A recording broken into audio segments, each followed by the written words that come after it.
Hello అండి, నమస్కారం. నేను డాక్టర్ ప్రశాంత్, మెడికవర్ నిజామాబాద్ బ్రాంచ్లో పల్మనాలజిస్ట్గా వర్క్ చేస్తున్నాను. ఈరోజు నేను ప్రధానంగా మీ ముందుకు వచ్చింది వైరల్ న్యూమోనియాస్ గురించి చర్చించడానికి. ఈ వైరల్ న్యూమోనియాస్ అంటే ఏంటంటే ఊపిరితిత్తుల ఇన్ఫెక్షన్, అది వైరస్ ద్వారా రావడం అనమాట. అంటే ఎలాగైతే ఈ సీజనల్ వ్యాధులు ప్రబలుతున్న ఈ కాలంలో డెంగ్యూ లాంటి సీజనల్ వ్యాధులు అందరికీ తెలిసినవి. కాకపోతే ఓన్లీ డెంగ్యూనే ఉంటుందని కాదు కదా, ఊపిరితిత్తుల్లో ఇన్ఫెక్షన్ వస్తుంది అనమాట. ఆ ఊపిరితిత్తుల ఇన్ఫెక్షన్ కూడా మనకు సాధారణంగా న్యూమోనియాస్ అంటే బ్యాక్టీరియా ద్వారా కలిగేటివి. కాకపోతే ఈ కాలంలో, ఈ వర్షాకాలంలో ఎస్పెషల్లీ వైరస్ ద్వారా చాలా వరకు ప్రబలుతున్నాయి. చాలా కేసెస్ మనం అలాగా అబ్జర్వ్ చేస్తున్నాం అనమాట. ఈ వైరస్ ఇన్ఫెక్షన్ ఉన్న వాళ్ళకి ప్రధానంగా ఎలా ప్రజెంట్ అవుతారంటే వీళ్ళు చాలా జ్వరం రావడము, బాడీ పెయిన్స్ ఎక్కువ ఉండడము, పొడి దగ్గు ఉంటుంది. అలాగే సడన్గా శ్వాస తీసుకోవడంలో ఇబ్బంది రావడము. అంతకుముందు ఊపిరితిత్తుల సమస్యలు లేని వాళ్ళకు కూడా ఇలాగే జరుగుతుంది. ఊపిరితిత్తుల సమస్యలు ఆస్తమా కానీ, సిఓపిడి కానీ, ఇంకేదైనా దీర్ఘకాలికమైన శ్వాస ఇబ్బంది కానీ ఉన్న వాళ్ళకైతే ఇంకా ఎక్కువ తీవ్ర స్థాయిలో వస్తుందన్నమాట. ఇలా పిల్లి కూతురు లాంటి శబ్దం రావడం కూడా జరుగుతుంది.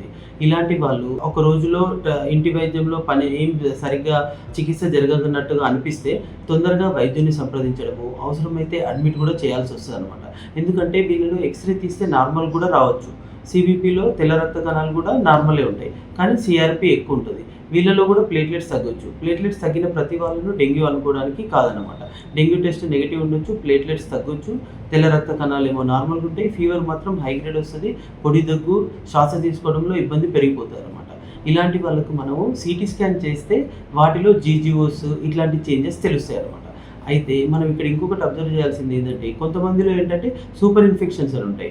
అంటే ఇప్పుడు మనకి డెంగ్యూ వచ్చిన వాళ్ళకి కొంచెం ఇమ్యూనిటీ లెవెల్స్ తగ్గిపోయి ఉంటాయి కాబట్టి శ్వాస తీసుకోవడంలో ఇబ్బంది కలిగించే వైరస్ కూడా వాళ్ళలో ఎఫెక్ట్ చేస్తుంది. ఆ విధంగా రెండు వైరస్లు ఒకటేసారి మనకి వ్యాధిని కలిగించవచ్చు అనమాట. సో రెండింటికి ట్రీట్మెంట్ అవసరం. అట్లాంటి పరిస్థితుల్లో మాత్రం ఖచ్చితంగా అడ్మిట్ చేసి అబ్జర్వ్ చేయాల్సి ఉంటుంది. అవసరమైతే ఆక్సిజన్ అందించాల్సి ఉంటుంది. సాచురేషన్ లెవెల్స్ తగ్గిపోతున్నాయి అనుకోండి, 94 కంటే తక్కువ వస్తున్నాయి, మనం ఆక్సిజన్లు కూడా అందించాల్సి ఉంటుంది.